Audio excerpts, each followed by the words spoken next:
ಹರೇ ಕೃಷ್ಣ. ಎಲ್ಲ ಕೇಳುಗರಿಗೂ ಶ್ರೀಮದ್ ಭಾಗವತದ ಅಧ್ಯಯನಕ್ಕೆ ಸ್ವಾಗತ.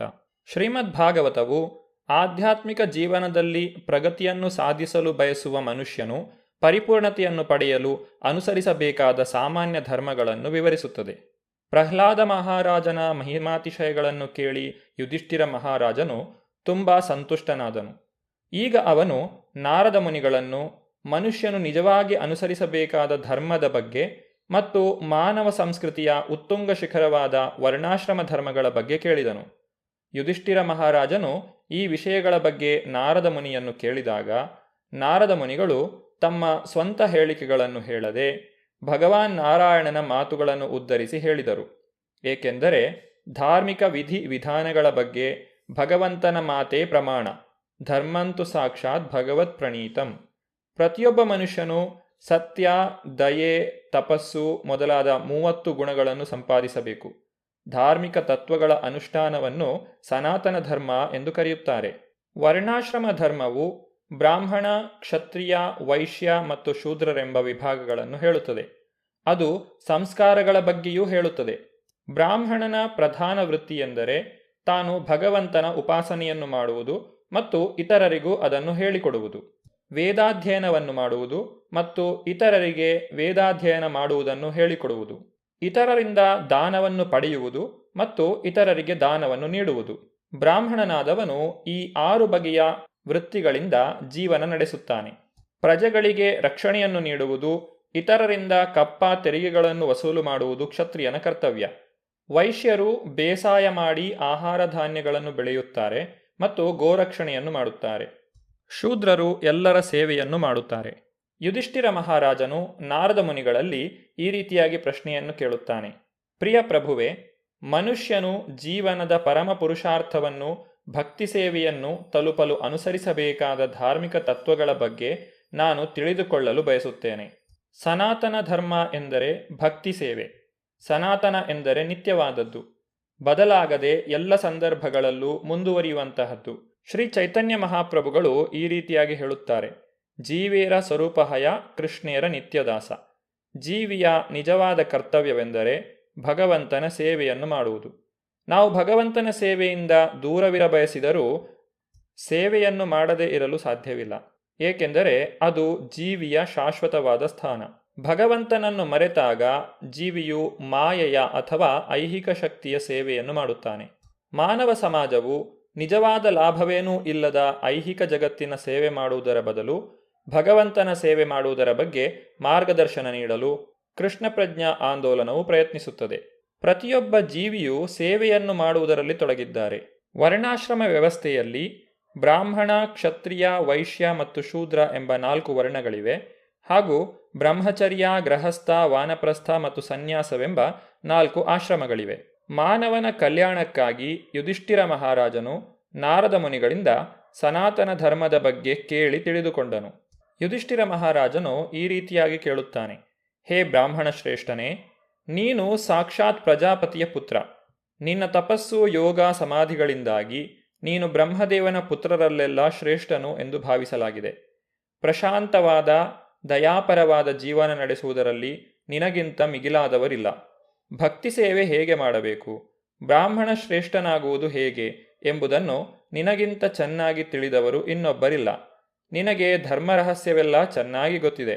ಅವನ್ನು ನಿನಗಿಂತ ಚೆನ್ನಾಗಿ ಬಲ್ಲವರು ಯಾರೂ ಇಲ್ಲ. ನಾರದ ಮುನಿಗಳು ಮಾನವ ಸಮಾಜದ ಗುರುಗಳೆಂದು ಯುಧಿಷ್ಠಿರ ಮಹಾರಾಜನು ಅರಿತಿದ್ದನು. ನಾರದ ಮುನಿಗಳು ಭಗವಂತನನ್ನು ಅರಿಯುವ ಸಾಧನವಾದ ಮೋಕ್ಷ ಮಾರ್ಗವನ್ನು ಉಪದೇಶಿಸಬಲ್ಲರು. ನಿಜವಾಗಿ ಈ ಉದ್ದೇಶಕ್ಕಾಗಿಯೇ ನಾರದ ಮುನಿಗಳು ಭಕ್ತಿ ಸೂತ್ರವನ್ನು ರಚಿಸಿ ನಾರದ ಪಂಚರಾತ್ರದಲ್ಲಿ ನಿರ್ದೇಶನಗಳನ್ನು ನೀಡಿದ್ದಾರೆ. ಧಾರ್ಮಿಕ ತತ್ವಗಳ ಹಾಗೂ ಜೀವನಾದರ್ಶದ ಬಗ್ಗೆ ತಿಳಿದುಕೊಳ್ಳಲು ಮಾನವನು ನಾರದ ಮುನಿಗಳ ಗುರುಪರಂಪರೆಯವರಿಂದ ಉಪದೇಶವನ್ನು ಪಡೆಯಬೇಕು. ನಮ್ಮ ಕೃಷ್ಣ ಪ್ರಜ್ಞಾ ಆಂದೋಲನವು ನೇರವಾಗಿ ಬ್ರಹ್ಮ ಸಂಪ್ರದಾಯ ಪರಂಪರೆಯಿಂದ ಬಂದದ್ದು.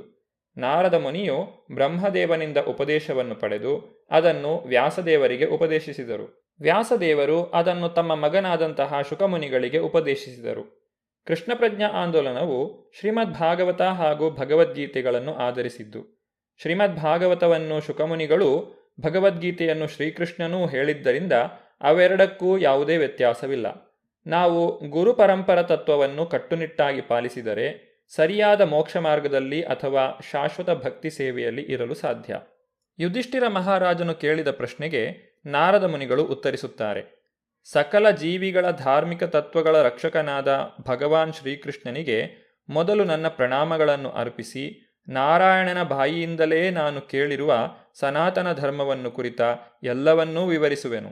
ನಾರಾಯಣನು ತನ್ನ ಅಂಶಭೂತವಾದ ನರನೊಡನೆ ದಕ್ಷ ಮಹಾರಾಜನ ಪುತ್ರಿಯಾದ ಮೂರ್ತಿದೇವಿಯ ಮೂಲಕ ಈ ಜಗತ್ತಿನಲ್ಲಿ ಅವತರಿಸಿದನು. ಲೋಕೋಪಕಾರಕ್ಕಾಗಿ ಧರ್ಮ ಮಹಾರಾಜನ ಪುತ್ರನಾಗಿ ಹುಟ್ಟಿದನು.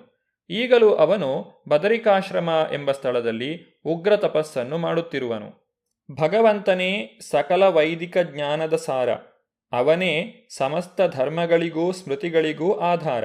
ಹೇ ಯುಧಿಷ್ಠಿರ ಮಹಾರಾಜನೇ, ಈ ಧಾರ್ಮಿಕ ತತ್ವವನ್ನೇ ಪ್ರಮಾಣವೆಂದು ಭಾವಿಸಬೇಕು. ಈ ಧರ್ಮವೆಂಬುದರಿಂದಲೇ ಒಬ್ಬನ ಮನಸ್ಸು, ಆತ್ಮ, ದೇಹ ಸೇರಿದಂತೆ ಎಲ್ಲವೂ ಸಂತುಷ್ಟವಾಗುತ್ತವೆ. ಯಮರಾಜನು ಧರ್ಮಂತು ಸಾಕ್ಷಾತ್ ಭಗವತ್ ಪ್ರಣೀತಂ ಎಂದು ಹೇಳಿದ್ದಾನೆ. ಜೀವಿಗಳ ಮರಣ ನಂತರ ಅವರ ಯೋಗಕ್ಷೇಮವನ್ನು ನೋಡಿಕೊಳ್ಳುವ ಭಗವಂತನ ಪ್ರತಿನಿಧಿಯಾದ ಯಮರಾಜನು ಜೀವಿಯು ಹೇಗೆ ಮತ್ತು ಯಾವಾಗ ದೇಹ ಬದಲಾಯಿಸುತ್ತಾನೆ ಎಂಬುದರ ಬಗ್ಗೆ ತನ್ನ ತೀರ್ಮಾನವನ್ನು ಕೊಡುತ್ತಾನೆ. ಈ ವಿಷಯದಲ್ಲಿ ಅವನದೇ ಅಂತಿಮ ಮಾತು. ಭಗವಂತನು ವಿಧಿಸಿದ ನಿಯಮ ನಿಬಂಧನೆಗಳೇ ಧಾರ್ಮಿಕ ತತ್ವಗಳು ಎಂದು ಅವನು ಹೇಳುತ್ತಾನೆ. ಯಾರೂ ಧರ್ಮವನ್ನು ಸೃಷ್ಟಿಸಲು ಸಾಧ್ಯವಿಲ್ಲ. ವೇದಗಳ ಬಗ್ಗೆ ಹೇಳಲಿ, ಧರ್ಮಗ್ರಂಥಗಳ ಬಗ್ಗೆ ಹೇಳಲಿ, ಧರ್ಮದ ಬಗ್ಗೆ ಅಥವಾ ಪ್ರತಿಯೊಬ್ಬನ ವೃತ್ತಿಧರ್ಮಗಳ ಬಗ್ಗೆ ಹೇಳಲಿ, ಅವೆಲ್ಲವುಗಳಿಂದಲೂ ದೇವೋತ್ತಮ ಪರಮಪುರುಷನಾದ ಶ್ರೀಕೃಷ್ಣನನ್ನು ಅರಿಯಲು ನಾವು ಪ್ರಯತ್ನಿಸಬೇಕು. ಶ್ರೀಮದ್ ಭಾಗವತವು ಈ ರೀತಿಯಾಗಿ ಹೇಳುತ್ತದೆ. ಸವೈ ಪುಂಸಾಂ ಪರೋ ಧರ್ಮೋ ಯಥೋ ಭಕ್ತಿರ್ ಅಧೋಕ್ಷಜೆ ಅಹೈತುಕಿ ಅಪ್ರತಿಹತ ಯಯಾತ್ಮ ಸುಪ್ರಸೀದತಿ. ಧಾರ್ಮಿಕ ತತ್ವಗಳ ಉದ್ದೇಶ ಭಗವಂತನ ಪ್ರೇಮಪೂರ್ಣ ಸೇವೆ ಸಲ್ಲಿಸುವುದು ಹೇಗೆ ಎಂಬುದನ್ನು ತಿಳಿಯುವುದೇ ಆಗಿದೆ. ಈ ಸೇವೆಯು ನಿಷ್ಕಾಮ ಸೇವೆಯಾಗಿರಬೇಕು. ಐಹಿಕ ಪರಿಸ್ಥಿತಿಗಳಿಂದ ಅಬಾಧಿತವಾಗಿರಬೇಕು. ಆಗ ಮಾನವ ಸಮಾಜವು ಎಲ್ಲ ರೀತಿಯಲ್ಲೂ ಸಂತೋಷವಾಗಿರುತ್ತದೆ. ಸ್ಮೃತಿಗಳು ಧರ್ಮಶಾಸ್ತ್ರ ಗ್ರಂಥಗಳ ಪ್ರಮಾಣಗಳಾಗಿವೆ. 20 ಬೇರೆ ಬೇರೆ ಬಗೆಯ ಧರ್ಮಶಾಸ್ತ್ರ ಗ್ರಂಥಗಳಿವೆ. ಅವುಗಳಲ್ಲಿ ಮನು ಮತ್ತು ಯಾಜ್ಞವಲ್ಕ್ಯರ ರಚನೆಗಳು ಪ್ರಮಾಣಭೂತವಾಗಿವೆ. ಯಾಜ್ಞವಲ್ಕ್ಯ ಸ್ಮೃತಿಯಲ್ಲಿ ಈ ರೀತಿಯಾಗಿ ಹೇಳಲಾಗಿದೆ. ಶ್ರುತಿ ಸ್ಮೃತಿ ಸದಾಚಾರ ಸ್ವಸ್ಯ ಚ ಪ್ರಿಯಮಾತ್ಮನಃ ಸಮ್ಯಕ್ ಸಂಕಲ್ಪಜಾ ಕಾಮೋ ಧರ್ಮ ಮೂಲಮಿಮಂ ಸ್ಮೃತಂ. ವೇದಗಳಿಂದಲೂ ವೈದಿಕ ತತ್ವಗಳನ್ನು ಅನುಸರಿಸುವ ಇತರ ಧರ್ಮಗ್ರಂಥಗಳಿಂದಲೂ ಸದಾಚಾರವನ್ನು ಕಲಿಯಬೇಕು. ರೂಪಗೋಸ್ವಾಮಿಯವರು ತಮ್ಮ ಭಕ್ತಿರಸಾಮೃತ ಸಿಂಧುವಿನಲ್ಲಿ ಈ ರೀತಿಯಾಗಿ ನುಡಿಯುತ್ತಾರೆ. ಶ್ರುತಿ ಸ್ಮೃತಿ ಪುರಾಣಾದಿ ಪಂಚರಾತ್ರ ವಿಧಿಂವಿನ ಐಕಾಂತಿಕಿ ಹರಿರ್ಭಕ್ತಿ ಉತ್ಪಾತಯೈವ ಕಲ್ಪತೆ. ವ್ಯಕ್ತಿಯು ಭಕ್ತನಾಗಬೇಕಾದರೆ ಶ್ರುತಿ ಸ್ಮೃತಿಗಳಲ್ಲಿ ಹೇಳಿರುವ ವಿಧಿವಿಧಾನಗಳನ್ನು ಅನುಸರಿಸಬೇಕು. ಅವನು ಪುರಾಣಗಳಲ್ಲೂ ಪಂಚರಾತ್ರಿಕಿ ವಿಧಿಗಳಲ್ಲೂ ಹೇಳಿರುವ ಕಟ್ಟುಕಟ್ಟಳೆಗಳನ್ನು ಅನುಸರಿಸಬೇಕು. ಶ್ರುತಿ ಸ್ಮೃತಿಗಳನ್ನು ಅನುಸರಿಸದೆ ಶುದ್ಧ ಭಕ್ತನಾಗಲು ಸಾಧ್ಯವಿಲ್ಲ. ಭಕ್ತಿ ಇಲ್ಲದೆ ಧಾರ್ಮಿಕ ತತ್ವಗಳನ್ನು ಅನುಸರಿಸುವುದು ಸಾಧ್ಯವಿಲ್ಲ. ಧರ್ಮಾಚರಣೆಯ ಕೇಂದ್ರ ಬಿಂದು ಭಗವಂತ. ಸತ್ಯಂ ದಯಾ ತಪ ಶೌಚಂ ತಿತಿಕ್ಷೇಕ್ಷಾ ಶಮೋದಮಃ ಅಹಿಂಸಾ ಬ್ರಹ್ಮಚರ್ಯಂ ಚ ತ್ಯಾಗ ಸ್ವಾಧ್ಯಾಯ ಆರ್ಜವಂ ಸಂತೋಷ ಸಮದೃಕ್ ಸೇವಾ ಗ್ರಾಮ್ಯೇಹೋ ಪರಮಶನೈ ನೃಣಾಂ ವಿಪರ್ಯಯೇಹೇಕ್ಷ ಮೌನಮಾತ್ಮವಿಮರ್ಶನಂ ಅನ್ನಾದ್ಯಾದೇ ಸಂವಿಭಾಗೋ ಭೂತೇಭ್ಯಶ್ಚ ಯಥಾರ್ಹತಃ ತೇಷ್ವಾತ್ಮದೇವತಾ ಬುದ್ಧಿ ಸುತರಾಂ ನೃಷು ಪಾಂಡವ ಶ್ರವಣಂ ಕೀರ್ತನಂ ಚಾಸ್ಯ ಸ್ಮರಣಂ ಮಹತಾಂ ಗತೆ ಸೇವೇಜ್ಯಾವನತಿರ್ದಾಸ್ಯಂ ಸಖ್ಯಮಾತ್ಮಸಮರ್ಪಣಂ ನೃಣಾಮಯಂ ಪರೋ ಧರ್ಮ ಸರ್ವೇಷಾಂ ಸಮುದಾಹೃತಃ ತ್ರಿಂಶಲ್ಲಕ್ಷಣವಾನ್ ರಾಜನ್ ಸರ್ವಾತ್ಮ ಯೇನ ತುಷ್ಯತಿ. ಸಾಮಾನ್ಯವಾಗಿ ಮನುಷ್ಯರೆಲ್ಲರೂ ಅನುಸರಿಸಬೇಕಾದ ಧರ್ಮಗಳು ಇವು.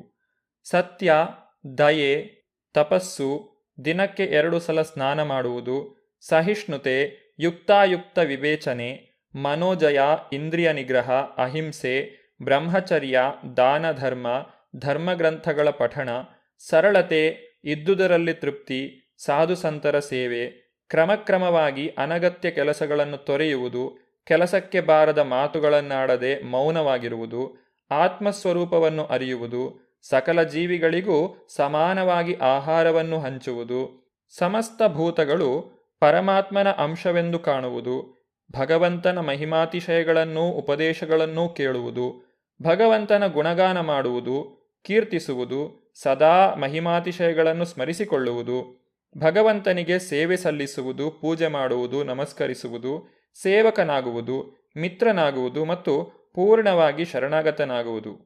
ಈ 30 ಗುಣಗಳನ್ನು ಮಾನವ ಜನ್ಮದಲ್ಲಿ ಸಂಪಾದಿಸಬೇಕು. ಈ ಗುಣಗಳನ್ನು ಸಂಪಾದಿಸುವುದರಿಂದಲೇ ಮಾನವನು ಭಗವಂತನನ್ನು ತೃಪ್ತಿಪಡಿಸಬಹುದು. ಈ 30 ಗುಣಗಳ ವಿವರಣೆಯನ್ನು ನಾವು ಮುಂದಿನ ಸಂಚಿಕೆಯಲ್ಲಿ ನೋಡೋಣ.